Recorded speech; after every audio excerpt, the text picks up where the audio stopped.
നമസ്കാരം. മലയാളി വാർത്ത ആനുകാലികത്തിലേക്ക് സ്വാഗതം. നമസ്കാരം. നിയുക്ത മുഖ്യമന്ത്രി വി.ഡി. സതീശന്റെ നേതൃത്വത്തിലുള്ള മന്ത്രിസഭ അധികാരമേൽക്കാൻ ഏകദേശം മണിക്കൂറുകൾ മാത്രമാണ് ഇനി ബാക്കിയുള്ളത്. ഒരു വലിയ ആവേശം, 10 വർഷത്തെ കാത്തിരിപ്പാണ്. പക്ഷേ വകുപ്പുകൾ നിശ്ചയിക്കുന്നതിൽ ചിലരുടെ പേരുകൾ ഉയർന്നു വന്നതിൽ ഇപ്പോൾ ചില പൊട്ടിത്തെറികളും ചില പ്രതിസന്ധികളും ഒക്കെ ഇപ്പോൾ ഉണ്ട്. പക്ഷേ സത്യപ്രതിജ്ഞയ്ക്ക് ഇനി മണിക്കൂറുകൾ മാത്രമാണ് ബാക്കിയുള്ളത്. ലീഗിനെ സംതൃപ്തിപ്പെടുത്തി ഒരു 5 സീറ്റ് കൊടുത്തിട്ടുണ്ട്. പക്ഷേ ഇപ്പോൾ കെ മുരളീധരൻ ഉൾപ്പെടെ ചില മുതിർന്ന നേതാക്കൾ ചില വിമർശനങ്ങളുമായി രംഗത്തേക്ക് വരുന്നു. എനിക്ക് വകുപ്പുകൾ കൊടുത്തത് അത്ര തൃപ്തി ആയിട്ടില്ല, അത് വേണ്ട എന്ന് നിഷേധിക്കുന്ന കെ മുരളീധരനെ നമ്മൾ ഇപ്പോൾ കണ്ടു. അപ്പോൾ തുടക്കം മുതൽ ടീം യു ഡി എഫ് എന്നാണ് പറയുന്നത്. പക്ഷേ മന്ത്രിസഭാ രൂപീകരണത്തിൻ്റെ വേളയിലേക്ക് എത്തുമ്പോഴും ഈ ടീം യു ഡി എഫിൽ ചില പിളർപ്പുകൾ, ചില പൊട്ടിത്തെറികളൊക്കെ സംഭവിക്കുകയാണ്. ഇവരെയൊക്കെ ഇനി എങ്ങനെയൊന്ന് ഏകോപിപ്പിച്ച് നാളെ ഒന്ന് സത്യപ്രതിജ്ഞയ്ക്ക് കൂട്ടാൻ കഴിയും? ഈ പ്രസംഗം പോലെ പ്രവൃത്തി അത്ര എളുപ്പമല്ല. അതിനി സതീശൻ മനസ്സിലാക്കാൻ പോകുന്നതേ ഉള്ളൂ. സതീശന് നല്ല വിഷനൊക്കെ ഉണ്ട്, നല്ല പരന്ന വായനയുണ്ട്. സതീശന് ഒരു ടീം സ്പിരിറ്റ് ബിൽഡ് ചെയ്യാനും അറിയാം. ഒരു ടീം ലീഡറാണ്. ഈ സതീശന് വലിയൊരു പത്മവ്യൂഹത്തിൽ അകപ്പെട്ട് നിൽക്കുകയാണ് ഇപ്പോൾ. ഒരു വശത്ത് KC വേണുഗോപാൽ എന്ന ഹൈക്കമാൻഡ് ഇവിടെയുണ്ട്, മറുവശത്ത് സാക്ഷാൽ രമേശ് ചെന്നിത്തല ഒരു സമവായത്തിൻ്റെ ആൾ. അതുകൊണ്ട് രമേശ് ചെന്നിത്തല അത്രയധികമൊന്നും സതീശനൊരു ഭീഷണിയാവില്ല. അദ്ദേഹം ഇപ്പോൾ ഹാപ്പിയാണ്. ആഭ്യന്തരവും വിജിലൻസും ഒക്കെ കിട്ടിയപ്പോൾ രമേശ് ചെന്നിത്തല ഹാപ്പിയാണ്. പക്ഷെ മറുവശത്ത് ഒരു മുറിവേറ്റ സിംഹം ഇവിടെയുണ്ട്. ഈ കഴിഞ്ഞ ദിവസം അത് ഫ്ലൈറ്റ് പിടിച്ച് തിരുവനന്തപുരത്ത് വന്നിറങ്ങി. ആ സിംഹം വെറുതെ ഇരിക്കില്ല. നിസ്സാരമായിട്ടൊന്നുമല്ല KCയെ പിച്ച് ചീന്തിയത്. KC മാധ്യമപ്രവർത്തകരോട് പറഞ്ഞു, എന്നെ വളരെ ക്രൂരമായി പിച്ച് ചീന്തിയത് ആരാണ് എന്നതൊക്കെ വ്യക്തമാണ്. ഗാന്ധി കുടുംബത്തെ പോലെ അപമാനിക്കുന്ന പോസ്റ്ററുകൾ പ്രത്യക്ഷപ്പെട്ടു. നിർബന്ധിതമായ ഒരു മാൻ മെയ്ഡ് സോഷ്യൽ സമ്മർദ്ദം ഇവിടെ രൂപപ്പെട്ടു. ആ ഒരു ഘട്ടത്തിലാണ് ഗാന്ധി കുടുംബം നിർവാഹമില്ലാതെ മുഖ്യമന്ത്രി പദം വി.ഡി. സതീശനെ ഏൽപ്പിച്ചത്. സതീശൻ ഹാപ്പിയാണ്. കാരണം കേരളത്തിൻ്റെ മുഖ്യമന്ത്രിയായി നാളെ സത്യപ്രതിജ്ഞ ചെയ്യുകയാണ് ആ 61-കാരൻ. 61 ആ പ്രായത്തിൽ നിൽക്കുന്നു. മറുവശത്ത് KC ഇക്കുറി ഏത് വിധേനയും കേരളത്തിൻ്റെ മുഖ്യമന്ത്രിയാകാൻ കഴിഞ്ഞ കുറേ വർഷങ്ങളായി ശ്രമിച്ചിരുന്നു. ഒരു വശത്ത് KC സംഘടന പിടിച്ചെടുത്തുകൊണ്ട് സംഘടനയെ തൻ്റെ ഉള്ളം കയ്യിൽ ഒതുക്കി വളരെ കൗശലത്തോടെ നീങ്ങി. എന്നാൽ വി.ഡിയുടെ നീക്കം സമൂഹ മാധ്യമങ്ങൾ, സോഷ്യൽ എഞ്ചിനീയറിംഗ് ഉപയോഗിച്ചായിരുന്നു. അതൊരു 5 വർഷ ദീർഘ പദ്ധതിയാണ്. അതിന് പിന്നിൽ ഒരുപാട് പണമൊഴുക്കിയിട്ടുണ്ട്, ഇതൊക്കെ ശരിയാണ്. പക്ഷേ അതിൽ വി.ഡി വിജയിച്ചു. അതിലപ്പുറം ഒരു പ്രോഡക്റ്റ് ശരിയായ നിലയിൽ അവതരിപ്പിക്കണമെങ്കിൽ ആ പ്രോഡക്റ്റിന് എന്തെങ്കിലുമൊക്കെ ഗുണം വേണം. വി.ഡി ഇത്തിരി ഗുണമുള്ള ഒരു പ്രോഡക്റ്റായിരുന്നു. അതുകൊണ്ട് ആ മാർക്കറ്റിംഗ് ശക്തമായി നടത്താൻ സോഷ്യൽ എഞ്ചിനീയറിംഗ് വിഭാഗത്തിന് കഴിഞ്ഞു. അത് ജനങ്ങൾക്ക് ഇമ്പമുള്ള ഒരു പ്രോഡക്റ്റായി മാറി. അത് വിജയിച്ചു. അത് ആദ്യഘട്ടമാണ്. പക്ഷേ രണ്ടാം ഘട്ടം എന്ന് പറയുന്നത് ഈ മന്ത്രിസഭ. സാധാരണ കേരളത്തിൻ്റെ ഒരു മുഖ്യമന്ത്രിയെ നിശ്ചയിച്ചാൽ മുഖ്യമന്ത്രിയുടെ താല്പര്യത്തിനാണ് ആ മന്ത്രിസഭ രൂപീകരണ വേളയിൽ വലിയ വില കൊടുക്കുന്നത്. നമുക്കറിയാം 2011-16 ഉമ്മൻചാണ്ടി മന്ത്രിസഭ. അന്ന് ഉമ്മൻചാണ്ടിയായിരുന്നു ആ മന്ത്രിസഭയിൽ ആരൊക്കെ വേണം, എങ്ങനെയൊക്കെ ആവണമെന്ന് കൂടുതൽ ശഠിച്ചത്. പക്ഷേ ഗ്രൂപ്പ് സമവാക്യങ്ങളിലാണ് ആ മന്ത്രിസഭ രൂപീകരിച്ചത്. അന്നത്തെ ആ മന്ത്രിസഭ രൂപീകരണ വേളയിൽ മുറിവേറ്റ ഒരു വ്യക്തിയുണ്ട്. അതാണ് ഇപ്പോഴത്തെ മുഖ്യമന്ത്രി വി.ഡി. സതീശൻ. അന്ന് വി.ഡിയെ ചതിച്ചത് NSS ആണ്. NSSന് താല്പര്യം അന്ന് ശിവകുമാർ, VS ശിവകുമാറിനായിരുന്നു. ഐ ഗ്രൂപ്പ് കൊടുത്ത 2 പേര്, അതിലൊന്ന് വി.ഡി. സതീശൻ, VS ശിവകുമാർ. രണ്ടിലൊരു നായരെ എടുക്കാൻ കഴിയുള്ളൂ എന്ന ഘട്ടത്തിൽ പെരുന്നയിലെ പോപ്പ് പറഞ്ഞത് VS ശിവകുമാറിനെ ഏൽപ്പിച്ചാൽ മതിയെന്ന്. കാരണം പോപ്പിന് അന്നേ ഈ സതീശനെ പേടിയാണ്. സതീശൻ പറഞ്ഞാൽ കേൾക്കില്ല, വിനീത വിധേയനായി നിൽക്കില്ല, ഇടയ്ക്കൊക്കെ പോപ്പിനെ തിരുത്താൻ ചെല്ലും. അതുകൊണ്ട് അനുസരണയുള്ള നമ്മുടെ പെരുന്നയിലെ കുട്ടി ശിവകുമാറാണെന്ന് പോപ്പെന്ന് കരുതി. അതിൻ്റെ ഒരു ചുരുക്കും പകയും ഇന്നും മനസ്സിൽ സൂക്ഷിക്കുന്നയാളാണ് സതീശൻ. അന്ന് കുറിച്ച പക നാളെ നിറവേറ്റുകയാണ്. നാളെ ഒരുപക്ഷെ സെൻട്രൽ സ്റ്റേഡിയത്തിലെ വിശാലമായ സ്റ്റേജിലിരുന്ന് സതീശൻ പെരുന്നയിലെ പോപ്പിൻ്റെ നേർക്കായിരിക്കും ആദ്യം നോട്ടം എറിയുക. നിങ്ങൾ തഴഞ്ഞാലും ഞാൻ കേരളത്തിൻ്റെ മുഖ്യമന്ത്രിയായി. ഇതൊരു മനോഹരമായ പ്രതികാരം ചെയ്യലാണ്. അവിടെ പോപ്പിനെ മാത്രമല്ല, SNDP വെള്ളാപ്പള്ളിയെ പോലും അലോസരപ്പെടുത്തുന്ന ഒരു നീക്കമുണ്ട്. വെള്ളാപ്പള്ളി നേർക്കുനേർ സതീശനെ വെല്ലുവിളിച്ചിരുന്നു. വെള്ളാപ്പള്ളിക്ക് വലിയ കാര്യമൊന്നുമില്ല. വെള്ളാപ്പള്ളിക്ക് ഒരാളെ വെല്ലുവിളിക്കുന്നത് ഒരു തന്ത്രത്തിൻ്റെ ഭാഗമായാണ്. മുച്ചൂടൊന്നും ചീത്ത പറയും. അപ്പോൾ ഈ ചീത്ത കേൾക്കുന്നയാൾ ഒന്നുകിൽ ഇരുട്ടുവാക്കിൽ അല്ലെങ്കിൽ മറ്റാരുടെയെങ്കിലുമൊക്കെ മറവിൽ ഈ കണിച്ചുകുളങ്ങരയിൽ ചെല്ലും. അവിടെ വെള്ളാപ്പള്ളിയുടെ ഒരു സിംഹാസനമുണ്ട്. അതിന് മുന്നിൽ ആരും കാണാതെ വെള്ളാപ്പള്ളിയുടെ കാലിൽ തൊട്ട് വന്നിച്ച ഈ വെള്ളാപ്പള്ളി രാജാവ് അങ്ങ് മനസ്സ് തണുക്കും. പിറ്റേ ദിവസം പറയും, ഈ സതീശൻ ഇന്നലകളിൽ ഒരു മാഫിയ സംസ്കാരമുണ്ടായിരുന്നു, ഇന്നതെല്ലാം മാറി, ഒരു നന്മ പൂത്തുലയുന്ന മലവായി എന്നൊക്കെ പറഞ്ഞ് നിപ്പി കാരണം വരെ ഒരു മടിയുമില്ല. അതുകൊണ്ട് വെള്ളാപ്പള്ളി പോപ്പ്. പക്ഷെ ഇവിടെ അപകടകരമായ ഒരു കളി കളിച്ച സതീശനിപ്പോൾ മുഖ്യമന്ത്രി പദത്തിലെത്തിയത്. ഒന്ന്, മറ്റുള്ളവർ ആരോപിക്കുന്ന പോലെ ജമാഅത്ത് മുസ്ലിം ലീഗ് പിന്തുണ, ന്യൂനപക്ഷ പിന്തുണ. പക്ഷെ അവിടെ തൻ്റെ ഒരു മതേതര മുഖം ഉയർത്തിപ്പിടിച്ചുകൊണ്ട് സതീശൻ പറയുന്നു, ഈഴവ സമുദായം പ്രാതിനിധ്യമില്ല എന്ന പേരിൽ സങ്കടപ്പെടേണ്ട, ഗുരു ശ്രീനാരായണനെ അത്യധികം സ്നേഹിക്കുന്ന ആരാധിക്കുന്ന ഒരാളാണ് മുഖ്യമന്ത്രിയാവുന്നത്. ഇത്തരത്തിൽ എല്ലാ വിഭാഗങ്ങളെയും വാക്കുകൾ കൊണ്ട് അമ്മാനമാടി കയ്യിലെടുക്കാൻ ഇപ്പോൾ നിയുക്ത മുഖ്യമന്ത്രിക്ക് കഴിയുന്നുണ്ട്. നാളെ സത്യപ്രതിജ്ഞ ചൊല്ലി പുറത്തേക്കിറങ്ങുന്നത് ഈ വാക്കുകൾ കൊണ്ട് അമ്മാനമാടുന്ന വി ഡി സതീശനല്ല, പ്രായോഗികത നേരിടേണ്ട, കേരളത്തിലെ കല്ലും മുള്ളും നിറഞ്ഞ സാമ്പത്തിക മേഖലയിലേക്ക് ഇറങ്ങേണ്ട ഒരു ഭരണാധികാരിയാണ്. സതീശൻ ഭരിച്ച് നമുക്ക് മുന്നിൽ മറ്റ് അടയാളങ്ങളൊന്നും കാട്ടിത്തന്നിട്ടില്ല. അതുകൊണ്ടൊരു ഭരണാധികാരി എന്ന നിലയിൽ സതീശൻ എത്രമാത്രം തിളങ്ങുമെന്ന് നമുക്കറിയില്ല. എല്ലാം വളരെ ദുഷ്കരമായ ഒരു ഘട്ടത്തിലേക്കാണ് ഇപ്പോൾ സതീശൻ നാളെ ചൂടുവയ്ക്കുന്നത്. സതീശൻ്റെ ആദ്യ കടമ്പ എന്ന് പറയുന്നത് ഒരു സൂപ്പർ പവർ ഇപ്പോൾ കേരളത്തിലുണ്ട്. സതീശന് മുകളിൽ ഒരു അധികാര കേന്ദ്രം കേരളത്തിൽ നിറഞ്ഞു നിൽപ്പുണ്ട്. അത് സാക്ഷാൽ KC-യാണ്. ആ സൂപ്പർ പവർ മുറിവേറ്റ് നിൽക്കുകയാണ്. ഇന്ന് ഈ മന്ത്രിസഭയിലേക്ക് നമ്മൾ നോക്കുമ്പോൾ കാണുന്നത് സതീശൻ്റെ ഒരു പ്രസൻസേ ഇല്ല മന്ത്രിസഭയിൽ. സതീശൻ അവസാന നിമിഷം വരെ ആ ഷാനിമോൾ ഉസ്മാനെയെങ്കിലും വനിതാ പ്രാതിനിധ്യത്തിൻ്റെ പേരിൽ മന്ത്രിസഭയിൽ ഉൾപ്പെടുത്താൻ കട്ടയ്ക്ക് ശ്രമിച്ചു. പക്ഷെ അവിടെ സിദ്ദിഖ് എന്നും തഴയപ്പെട്ടതാണ്.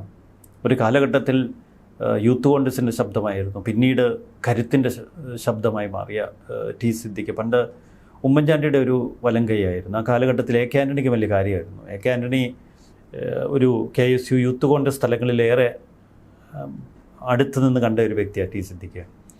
KC സിദ്ദിഖിന് വേണ്ടി കട്ടയ്ക്ക് അങ്ങ് പിടിച്ചു. അൻവർ സാദത്തിന് വേണ്ടി രമേശ്, ഷാനിമോളിന് വേണ്ടിയിട്ട് നമ്മുടെ VD. അപ്പോൾ ഒരു മുസ്ലിം പ്രാതിനിധ്യം കോൺഗ്രസ്സിൽ, അതാണ് ഏറ്റവും കൗതുകമുണർത്തുന്നത്. സിദ്ദിഖിന് കൊടുത്തില്ലെങ്കിൽ നടക്കില്ല എന്ന ഒരൊറ്റപ്പോക്കായിരുന്നു KC. വിഷയം AK ആൻ്റണിയുടെ മുന്നിലെത്തി. ആൻ്റണി ഹൈക്കമാൻഡുമായിട്ട് സംസാരിച്ചു. ഇതെല്ലാം ഒന്നാണ്. ഹൈക്കമാൻഡ് എന്ന് പറയുന്നത് ACC എന്ന് പറയുന്നതും KC എന്ന് പറയുന്ന എല്ലാം ഒന്നാണ്. ആൻ്റണിയെ സംബന്ധിച്ച് ഡൽഹിക്ക് വിളിച്ചാൽ സിദ്ദിഖിനെ എടുക്കാൻ പറയും. പക്ഷേ ആൻ്റണിക്ക് സിദ്ദിഖിൻ്റെ കാര്യത്തിൽ ഒരു താല്പര്യമുണ്ട്, നിഷേധിക്കാൻ പറ്റത്തില്ല, പഴയ ആളാണ്. അങ്ങനെ സിദ്ദിഖിനെ എടുത്തു. സിദ്ദിഖിനെ കൂടി ഈ ലിസ്റ്റിലേക്ക് ഉൾപ്പെടുത്തിയതോടെ KCയുടെ ശക്തി അങ്ങ് വർദ്ധിച്ചു. കാരണം KCയെ സംബന്ധിച്ച് KC പേര് കൊടുത്ത എല്ലാവരും ലിസ്റ്റിലുണ്ട്. KCയുടെ ഗ്രൂപ്പ് മാനേജറാണ് AP അനിൽകുമാർ. KC പറഞ്ഞു, അനിൽകുമാറിന് ആരോഗ്യ വകുപ്പ് തന്നെ കൊടുക്കണം. അപ്പോൾ സതീശന് മറിച്ചൊന്നും പറയാൻ കഴിയുന്നില്ല. സതീശനെ ആകെ അനുകൂലിച്ചിപ്പോൾ മന്ത്രിസഭയിലുള്ളത് നമ്മുടെ സാക്ഷാൽ K മുരളീധരനാണ്. K മുരളീധരൻ ഇന്നലെ തന്നെ സതീശൻ പറഞ്ഞിരുന്നു ആരോഗ്യ വകുപ്പ് തരാം. കാരണം ആകെ പെട്ട് പണ്ടാരം അടങ്ങി ഒരു മാർഗവും ഇല്ലാതെ തലയിടിച്ച് നിൽക്കുന്നൊരു വകുപ്പുണ്ട്, വൈദ്യുതി. ഒരു ഗുണവുമില്ല.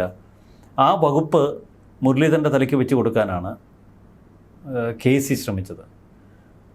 ഇന്ന് വലിയ അട്ടിമറി നടന്നു. ആരോഗ്യ വകുപ്പ് എടുത്ത് AP അനിൽകുമാറിൻ്റെ കൊടുത്തു, K മുരളീധരന് വൈദ്യുതി കൊടുത്തു. ഇതോടെ മുരളീധരൻ കയ്യും കാലും പറിച്ച് അടി തുടങ്ങി.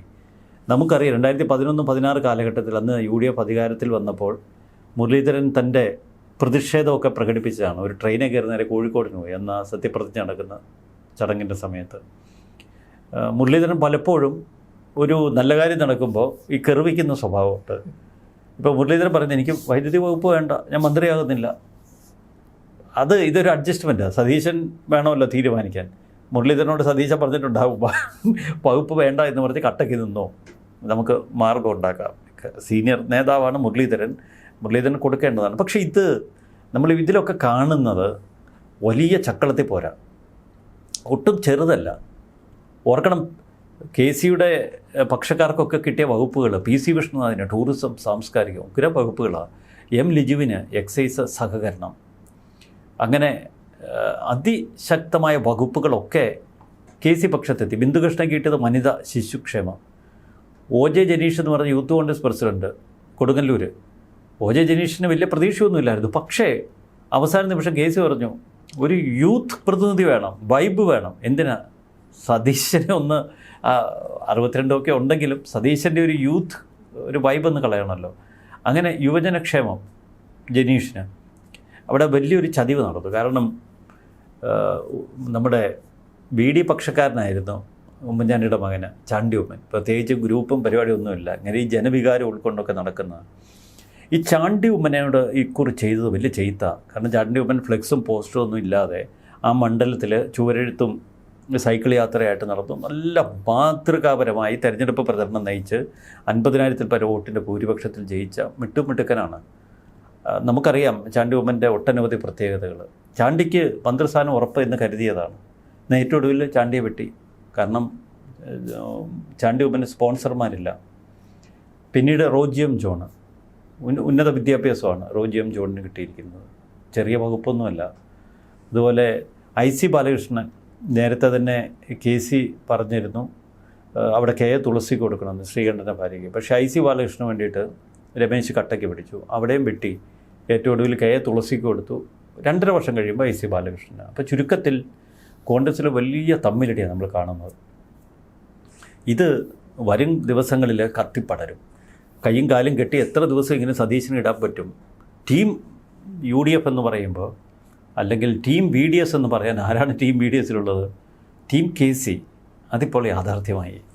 ഈ ഒരു മുഖ്യമന്ത്രി കസേരയ്ക്ക് വേണ്ടിയിട്ട് VD സതീശൻ തൻ്റെ എല്ലാം കൊണ്ട് തൊലച്ച ഒരു കാഴ്ചയാണ് നമ്മളിപ്പോൾ കാണുന്നത്. അങ്ങനെയാണെങ്കിൽ ഈ പറയുന്നത് പോലെ തന്നെ സതീശൻ്റെയും തലയ്ക്ക് മുകളിൽ ഒരു സൂപ്പർ പവറായിട്ട് KC മാറുമ്പോൾ ഇവിടെ ശരിക്കും VD സതീശൻ തോറ്റുപോയില്ലേ?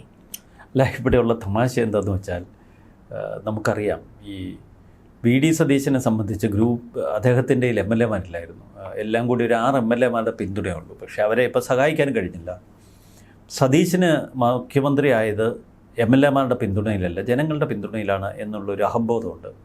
അതിന് നമുക്ക് ആത്മവിശ്വാസമെന്നോ അഹംബോധമെന്നോ എന്ത് വേണമെങ്കിൽ വിളിക്കാം. പക്ഷേ കുറേ കഴിയുമ്പോൾ അത് മറ്റൊരു പിണറായിസം ആകാതിരുന്നാൽ മതി. പക്ഷേ പിണറായിസം പോയിട്ട് നേരെ നിൽക്കാനുള്ള ഒരു ത്രാണി ഇല്ലാതാക്കി കളഞ്ഞു സതീശനെ അത്രയേറെ വെട്ടി അരഞ്ഞ് ഒരു പരുവമാക്കി. അതിൻ്റെ കാരണം KCയുടെ ഇടപെടലാണ്.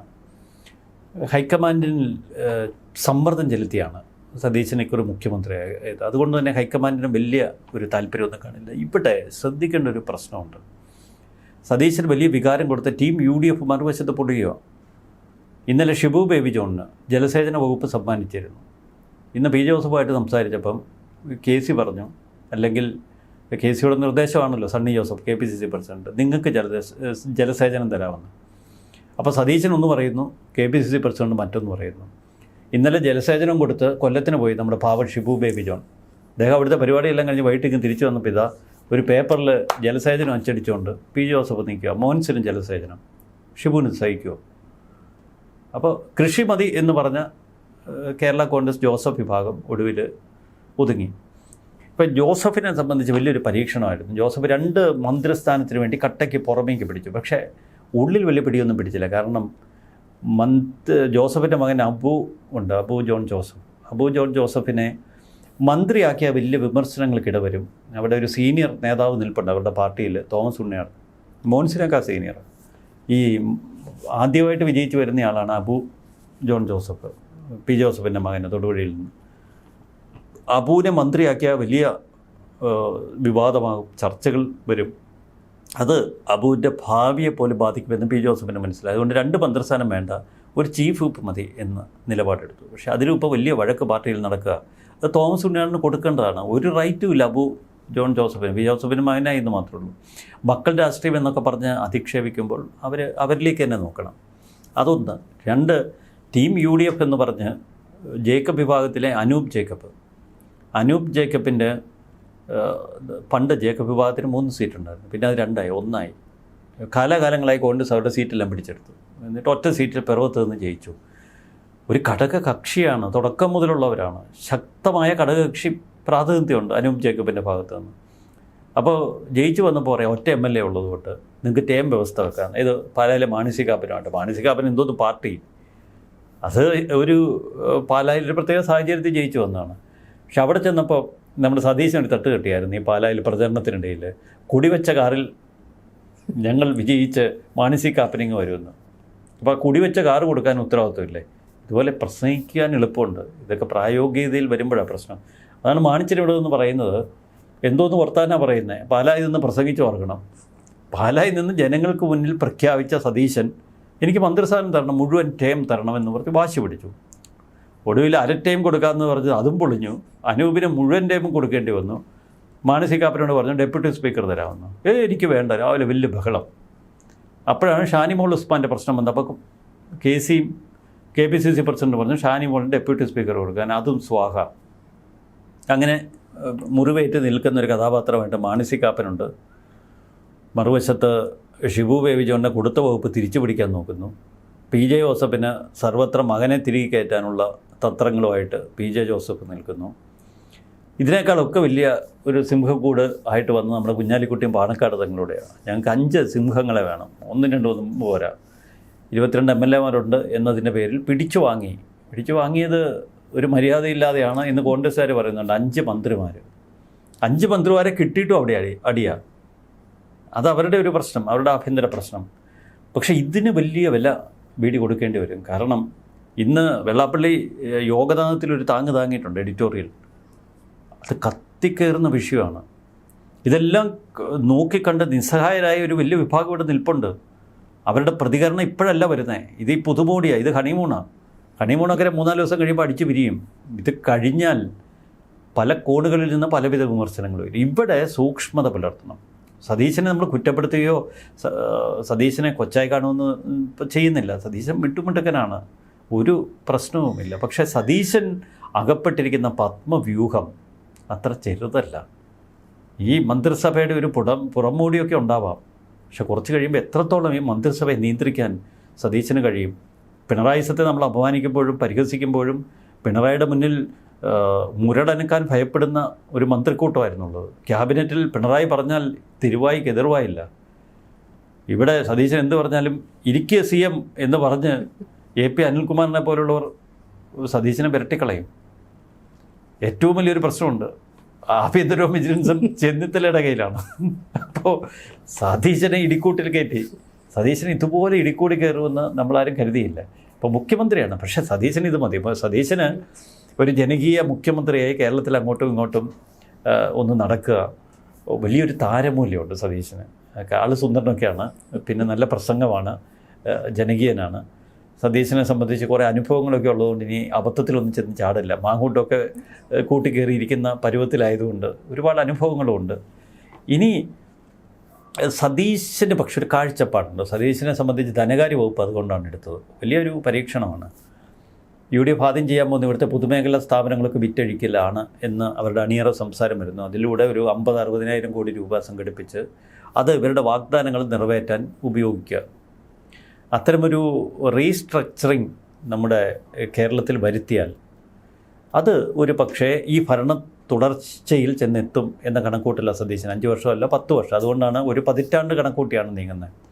ആ 10 പതിറ്റാണ്ടിലെത്താൻ ഒരൊറ്റ വിൽപ്പന മതി. ഈ പൊതുമേഖലാ സ്ഥാപനങ്ങളൊക്കെ അവരുടെ ആസ്തി വിറ്റഴിച്ചാൽ ഒരു 10-60,000 കോടി രൂപ അതിലൂടെ കളക്ട് ചെയ്യുകയും മറ്റ് ചില ധനാഗമ മാർഗങ്ങളിലൂടെ ഒരു 40,000 കോടി, അപ്പോൾ 1,00,000 കോടിയുടെ ഒരു കളക്ഷൻ ഇത് 2 വർഷത്തിനുള്ളിൽ. അതാണ് അവരുടെ ഒരു ഡ്രീം UDF. ഇവിടെ പക്ഷേ ഇപ്പോഴത്തെ ഒരു പ്രശ്നമെന്ന് പറയുന്നത് ഈ VD പക്ഷത്ത് നിൽക്കുന്ന വിരലെണ്ണാവുന്ന കുറച്ച് പേർ, അവർക്ക് പോലും ഇപ്പോൾ ഒരു ബോധ്യം ഉണ്ടായിട്ടുണ്ട് ഈ പക്ഷത്ത് നിന്നിട്ട് വലിയ കാര്യമൊന്നുമില്ല, KC ആണ് ഏറ്റവും പ്രധാനപ്പെട്ടത് എന്നുള്ള ഒരു പൊതുബോധം ഉണ്ടായി കഴിഞ്ഞിട്ടുണ്ട്. പ്രത്യേകിച്ച് KC അവരുടെ ഒപ്പം നിന്ന് എല്ലാവർക്കും ഒരു നീതി ഉറപ്പാക്കാൻ പ്രവർത്തിക്കുകയും ചെയ്തു. ഇവിടെ നമുക്കറിയാം സതീശൻ ഒരുപാട് കപ്പിനും ചുണ്ടിനും ഇടയിൽ ഒരുപാട് കപ്പുകൾ നഷ്ടപ്പെട്ട ഒരാളാണ്. പിന്നെ ഈ പറയുന്ന പോലെ വെള്ളാപ്പള്ളിയും സുകുമാരനും എല്ലാം നിരന്തരം ആക്രമിച്ച ഒരാളാണ്. അതുകൊണ്ട് തന്നെ ഒരു വാശിപ്പുറത്ത് എനിക്ക് മുഖ്യമന്ത്രി ആകണം എന്നുള്ള ഒരു വാശിപ്പുറത്ത് കയറി വന്ന ഒരാളാണ്. പക്ഷേ VD പക്ഷത്ത് ഇനിയിപ്പോൾ വീണ്ടും ഒരു കൊഴിഞ്ഞുപോക്ക് സാധ്യതയുണ്ടല്ലോ. കാരണം KC ആണ് ശക്തൻ എന്നുള്ളത് ഏകദേശം വ്യക്തമായി കഴിഞ്ഞിരിക്കുന്നു. അല്ല, KC ശക്തനാണ്, അതിൽ സംശയമില്ല. പക്ഷെ കളിക്കാൻ അറിയാവുന്ന എൻ്റെ കയ്യിൽ ഈ കമ്പ് കിട്ടിയ കളി ഉഷാറാകും. സതീശൻ കേരളത്തിൻ്റെ മുഖ്യമന്ത്രിയാണ്. മുഖ്യമന്ത്രിക്ക് ഏത് വകുപ്പിലും ഇടപെടാം. പക്ഷേ ഇടപെടുന്നതിൽ സുതാര്യത വേണം. സതീശൻ്റെ വകുപ്പും സതീശൻ്റെ പ്രവർത്തനങ്ങളും ഒക്കെ പൂതക്കണ്ണാടി വെച്ച് ചുറ്റും നോക്കി നിൽക്കുകയോ ഒരു കൂട്ടം മന്ത്രിമാർ. അതിലൊരു പിഴവ് സംഭവിച്ചാൽ അപ്പോൾ തന്നെ അതിൻ്റെയൊക്കെ ഫോട്ടോസ്റ്റാറ്റ് കോപ്പികൾ ചാനൽ റൂമുകളിൽ ഒരു ട്രോള് തന്നെയുണ്ട്. ഇവിടെ ഒരു പ്രതിപക്ഷത്തിൻ്റെ ആവശ്യമില്ല, ഇവരുടെ കൂട്ടത്തിൽ തന്നെ ഒരു പ്രതിപക്ഷം ഉണ്ടെന്ന്. പക്ഷെ മറിച്ച് അതൊക്കെ വളരെ ശരിയാണ്, ഞാൻ അതിലേക്കാണ് വരുന്നത്. മറിച്ച് KCയെ ദുർബലനാക്കാൻ സതീശന് കിട്ടിയൊരു ചാൻസായത്. KC പക്ഷത്തെ ഇപ്പം ഒരുപാട് നിരാശ പടർന്ന MLA മാരുണ്ട്, ഈ മന്ത്രിമാരാകാൻ കഴിയാത്ത MLA മാർ. നല്ല മിടുമിടുക്കന്മാരൊക്കെ മന്ത്രിസ്ഥാനമൊക്കെ ആഗ്രഹിച്ചിരുന്നു. ചിലർ ചാവേറുകൾ, അവരെ കിട്ടത്തില്ല. ഇപ്പോൾ കുഴൽനാടനൊക്കെ ചാവേറാണ്. കുഴൽനാടനൊക്കെ മന്ത്രിസ്ഥാനം പ്രതീക്ഷിച്ചാണ് KCക്കൊപ്പം ചേർന്നത്, പക്ഷേ അതൊന്നും കിട്ടിയില്ല.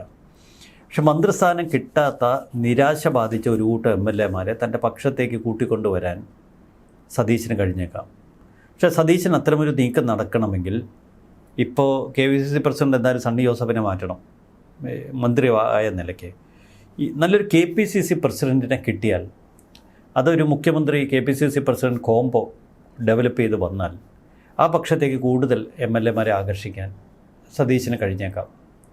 അങ്ങനെ ഒരു ഗ്രാജ്വലായിട്ട് സതീശൻ തൻ്റെ ഒരു ടീം ബിൽഡിംഗ് നടത്തി ഇതിനെ ഏത് തലത്തിൽ സക്സസ് ആക്കുമെന്ന് നമുക്ക് കാത്തിരുന്ന് കാണാം. പക്ഷേ സതീശന് അങ്ങനെ ഒരു നേച്ചറില്ല.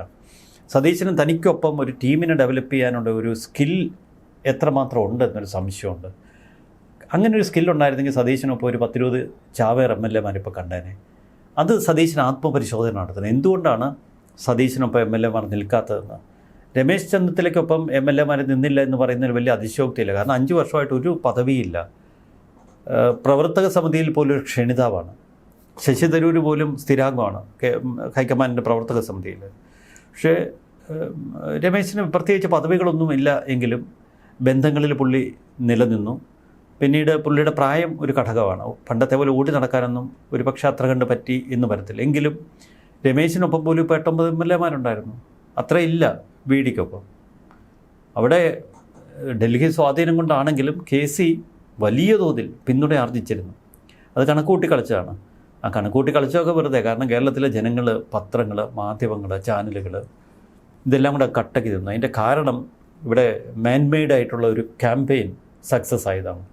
ഒരു KC വിരുദ്ധ വികാരം അതിപ്പോഴും ഉണ്ട്, സമൂഹത്തിലുണ്ട്. KC ആ ഒരു വിരുദ്ധ വികാരത്തെ അതിജീവിക്കണമെങ്കിൽ ഇനി സമയമെടുക്കും. പക്ഷേ ആ സമയം സതീശൻ തൻ്റെ ടീം ബിൽഡ് ചെയ്യാൻ ഉപയോഗിക്കട്ടെ. പക്ഷെ അപ്പോഴും ഈ പറയുന്ന പോലെ തന്നെ VD സതീശന് വലിയൊരു പ്രതിസന്ധി മുന്നിലുള്ളത്. VD സതീശൻ അധികാരം പിടിച്ചത് ഇപ്പോൾ ഈ പറയുന്ന ലീഗുകാരുടെ പിന്തുണ കൊണ്ട് ആണ് എന്നുള്ളൊരു വലിയ ചർച്ചയുണ്ട്. അത് ആ ഒരു ചർച്ച അത് ജനങ്ങളിലേക്ക് പടർന്നു കഴിഞ്ഞു. ഈ പറയുന്ന പോലെ ഹൈക്കമാൻഡിനെയൊക്കെ തൂത്തെറിഞ്ഞുകൊണ്ട് ഇവിടുത്തെ ജനവികാരമാണ് VD സതീശനെ അധികാരത്തിൽ എത്തിച്ചത്. പക്ഷേ ആ ജനവികാരം പോകാൻ ഒരു കുമ്പളയുടെ ആയുസ് മാത്രമേ ഉള്ളൂ. കാരണം ലീഗ് ഇപ്പോൾ തന്നെ തുടങ്ങിയിട്ടുണ്ട്, ഞങ്ങളാണ് കേരളം ഭരിക്കുന്നത് എന്ന് പറഞ്ഞുകൊണ്ട്. NSSനെ SNDP ഒക്കെ തെറിവിളിക്കുന്ന രീതിയിലേക്ക് കാര്യങ്ങൾ പോകുന്നു. അപ്പോൾ ഇവരെ നിയന്ത്രിക്കാൻ VD സതീശന് കഴിഞ്ഞില്ലെങ്കിൽ ജനവികാരം എതിരാകും. തീർച്ചയായിട്ടും അവരെ അടിയന്തരമായി ശക്തമായി നിയന്ത്രിക്കേണ്ടത്. പക്ഷെ അത് സതീശനെ കൊണ്ട് കഴിയില്ല. ഒരു ഉദാഹരണം, 5 മന്ത്രിമാർ അത് അവർ തമ്മിലുണ്ടാക്കിയൊരു ഡീലായിരുന്നു. അതിൽ നിന്ന് പിൻവാങ്ങാൻ സതീശന് കഴിഞ്ഞിരുന്നില്ല. പാണക്കാട് തങ്ങൾ അസേർട്ട് ചെയ്യും എന്നതിൻ്റെ ഏറ്റവും വലിയ തെളിവാണ് ഹൈക്കമാൻഡിനെ ഡിക്റ്റേറ്റ് ചെയ്തത്. കുഞ്ഞാലിക്കുട്ടി ഇനി അസേർട്ട് ചെയ്യും. കാരണം കുഞ്ഞാലിക്കുട്ടിയുടെ അത്ര ഭരണപരിചയം മറ്റാർക്കും ഇല്ല. ഒരുപക്ഷെ രമേശ് ചെന്നിത്തലയ്ക്കുണ്ടാകും. പക്ഷേ അതിനേക്കാൾ കൂടുതൽ മന്ത്രിസ്ഥാനത്ത് കൂടുതൽ കാലം ഇരുന്ന വ്യക്തിയാണ് കുഞ്ഞാലിക്കുട്ടി. 10 വർഷം ഭരണം കിട്ടാതെ വേഴാമ്പലിനെ പോലെ കാത്തിരുന്ന് ആകെ ദാഹിച്ച് മോഹിച്ചിരുന്ന് എല്ലാം കൂടി തിരുവനന്തപുരത്തേക്ക് വരിക. ഇനിയിപ്പോൾ തിരുവനന്തപുരത്ത് ഒരു റൂം പോലും കിട്ടാനില്ല. നാളെ പുറത്തിറങ്ങാൻ കഴിയില്ല. ഹോട്ടലുകളൊക്കെ നിറയെ കച്ചവടമാണ്. വല്ലാത്തൊരു ഉത്സവ പ്രതീതിയാണ് തലസ്ഥാനത്ത്. ഇനി ഒരു 5 വർഷം ആഘോഷിക്കാം എന്നാണ് പൊതുവെ ഈ UDF പ്രവർത്തകരൊക്കെ കരുതിയിരിക്കുന്നത്. ഈ ഇടതുപക്ഷ ഭരണം പോലെയല്ല. ഇടതുപക്ഷമാണെങ്കിൽ ജില്ലാ സെക്രട്ടേറിയറ്റിൽ ഒരു പേപ്പർ കൊടുത്ത് അവരവിടെ നിന്ന് അയച്ച് നടക്കിയില്ലെങ്കിലും അതാണ് അതിൻ്റെ ഒരു മൂവ്മെൻറ്റ്. ഇത് നാട്ടിൽ നിന്നൊരു കാറിൽ ഒരു ജീപ്പും വിളിച്ച് നേരെ തിരുവനന്തപുരത്തിലേക്ക് പോരുവാണ്. കോഴിക്കോട്, കാസർഗോഡ് മുതൽ ആളുകളുടെ ഒരു പരിപാടി അതാണ്. എന്തെങ്കിലുമൊക്കെ ഇപ്പോൾ വീടിനടുത്ത് തോടിൻ്റെ ഒരു ഭിത്തി കെട്ടണം, അല്ലെങ്കിൽ അവിടെ ഒരു പഞ്ചായത്ത് റോഡ് വേണം. അപ്പോൾ തന്നെ 3-4 പേര് വണ്ടിയെ കയറുന്നു, നേരെ തിരുവനന്തപുരത്തിന് വിടുന്നു. ഇവിടെ വന്നിട്ട് എവിടെയെങ്കിലും താമസിക്കുന്നു. രാവിലെ മന്ത്രിയുടെ വീട്ടിൽ പോകുന്നു, എല്ലാവരും കൂടെ കെട്ടിപ്പിടിക്കുന്നു, വാടേ നമുക്ക് നോക്കാം എന്ന് പറഞ്ഞ് നേരെ സെക്രട്ടേറിയറ്റിലേക്ക് വലിഞ്ഞു കയറുന്നു. അടുത്ത മന്ത്രിയുടെ അടുത്ത് ചെല്ലുന്നു, പേപ്പർ കൊടുക്കുന്നു. അങ്ങനെ ഇതൊരു ഉത്സവമാണ്. നടന്നാലും ഇല്ലെങ്കിലും 10 വരവൊക്കെ വന്ന് എല്ലാം ശരിയാക്കി എടുത്തുകൊണ്ട് പോകാം എന്നുള്ളൊരു ധാരണ. പൊതുവേ ഈ ആളുകൾക്ക് കുറച്ചുകൂടി ഒരു സ്നേഹബന്ധമുണ്ട് മറ്റേ LDFിനേക്കാൾ. ഇതിൽ കുറേ അഴിമതിയുണ്ട്. കാരണം ഈ പഞ്ചായത്ത് തലത്തിൽ, മണ്ഡലം തലത്തിലൊക്കെ ഒരു 10 വർഷമാണ് പട്ടിണി കിടന്നത്. ഇതെല്ലാം കഴിഞ്ഞിങ്ങ് വരുവാണ്. അപ്പോൾ അവർക്ക് അവരുടെ ചിലവ്, കടങ്ങളുണ്ട് കുറേ അധികം, ബാങ്കിലടയ്ക്കാനുണ്ടാവും. അതൊക്കെ ചെറിയ ചില്ലറയൊക്കെ വാങ്ങി എല്ലാം ഒന്ന് ഉഷാറാകണം. ഇതൊക്കെ ഇതിൻ്റെ അകത്തുള്ള എലമെൻസാണ്. അപ്പോൾ ഇതിനെയൊക്കെ എത്രമാത്രം ഒരു കൺട്രോൾഡ് രൂപത്തിൽ കൊണ്ടുപോകാൻ കഴിയും സതീശന്? നമുക്കറിയാം, പണ്ട് ഉമ്മൻചാണ്ടി ജനകീയനാണെങ്കിലും ഉമ്മൻചാണ്ടി ചില കാര്യങ്ങളിൽ സ്ട്രിക്റ്റ് ആയിരുന്നു. ഇപ്പോൾ കടിഞ്ഞാൻ ഇടേണ്ടടുത്ത് കടിഞ്ഞാണിടും. ഈ ഉമ്മൻചാണ്ടിയും സതീശനും തമ്മിലൊരു വലിയ വ്യത്യാസമുണ്ട്. സതീശൻ പെട്ടെന്ന് പ്രതികരിക്കും. ഉമ്മൻചാണ്ടി നമ്മൾ ഈ ഷേക്സ്പിയർ നാടകങ്ങളിൽ പറയുന്ന പോലെ there is tricks in his smartness എന്നൊരു പ്രയോഗമുണ്ട്. ഉമ്മൻചാണ്ടിയുടെ ഉള്ളിൽ എന്താണെന്ന് ആർക്കും തുറന്നു നോക്കാൻ കഴിയില്ല. ഒരാൾക്കൂട്ടത്തിന് നടുവിൽ ഇങ്ങനെ നിൽക്കുന്നു ഉമ്മൻചാണ്ടി, ആൾക്കാരൊക്കെ നിവേദനം കൊടുക്കുന്നു. ഇതൊക്കെ ഉമ്മൻചാണ്ടി മനസ്സിലാക്കുന്നുണ്ടോ ഇല്ലയോ എന്നൊന്നും അറിയത്തില്ലെങ്കിലും ഇതെല്ലാം റീഡ് ചെയ്യുന്നുണ്ട്. ഉമ്മൻചാണ്ടിയുടെ ബ്രെയിൻ ഒരു 3 തലത്തിൽ വർക്ക് ചെയ്യുമെന്നാണ് പറയുന്നത്. ഒന്ന് ഒരാൾ കൊടുക്കുന്നതെന്ന്, മറ്റൊന്ന് ഒരാലോചന, മറ്റൊന്ന് ഇൻസ്ട്രക്ഷൻ പോകുന്നു. ഇതെല്ലാം 3 ഡയമെൻഷനിൽ പോയിക്കൊണ്ടിരിക്കും. അത്തരം കഴിവുകളൊന്നും സതീശനില്ല. സതീശൻ പെട്ടെന്ന് പൊട്ടിത്തെറിക്കാനിടയുണ്ട്.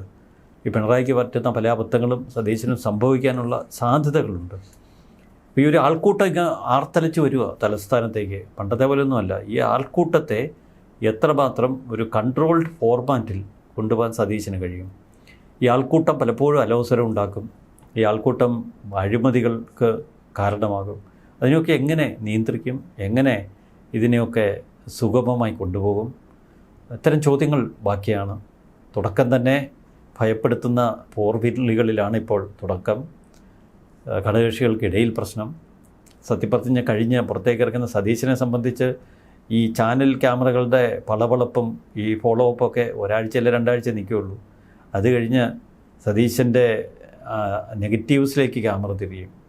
ഇപ്പോൾ ഒരു പളവളപ്പിൽ നിൽക്കുകയാണ്. ഈ ചാനലുകൾക്ക് പരമാവധി വ്യൂവർഷിപ്പ് കിട്ടുന്നത് ഇപ്പോൾ ഒരു താരമൂല്യമുണ്ട്. ആ താരമൂല്യം ഊറ്റിയെടുക്കുക. കഴിഞ്ഞ നെഗറ്റീവ് വീണാൽ പിന്നെ കൊല വിളിക്കും. പിണറായി അന്ന് പേടിയാണ്. പിണറായി ഭയങ്കര പേടിയായിരുന്നു ചാനലുകൾക്കും. പക്ഷെ ഇവിടെ ഈ സതീശനെ പേടിക്കാൻ എന്തായിരിക്കുന്നത്? കൂടെ ആരുമില്ല, ആഭ്യന്തര വകുപ്പുമില്ല. എന്തായാലും വി.ഡി. സതീശനെ സംബന്ധിച്ചിടത്തോളം അത്ര സുഖകരമല്ല ഈ 5 വർഷം എന്നുള്ളത്. അപ്പോൾ പ്രതിസന്ധികൾ ഉണ്ടാകും. അതിനെ സതീശൻ എങ്ങനെ തരണം ചെയ്യുമെന്നുള്ളത് നമുക്ക് കാത്തിരുന്ന് കാണാം. അതിനെ തരണം ചെയ്യുകയാണെങ്കിൽ ഉറപ്പായും വി.ഡി. സതീശൻ ഒരു തികഞ്ഞ കരുത്തുള്ള ഒരാളാണ് എന്ന് കേരളത്തിന് ബോധ്യപ്പെടും. അങ്ങനെയാണെങ്കിൽ വീണ്ടും ഒരു 5 വർഷം കൂടി അധികാരത്തിൽ തുടരാം. എന്തായാലും അതൊക്കെ കാത്തിരുന്ന് കാണണം. കൂടുതൽ ചർച്ചകളുമായി കാണാം. നമസ്കാരം.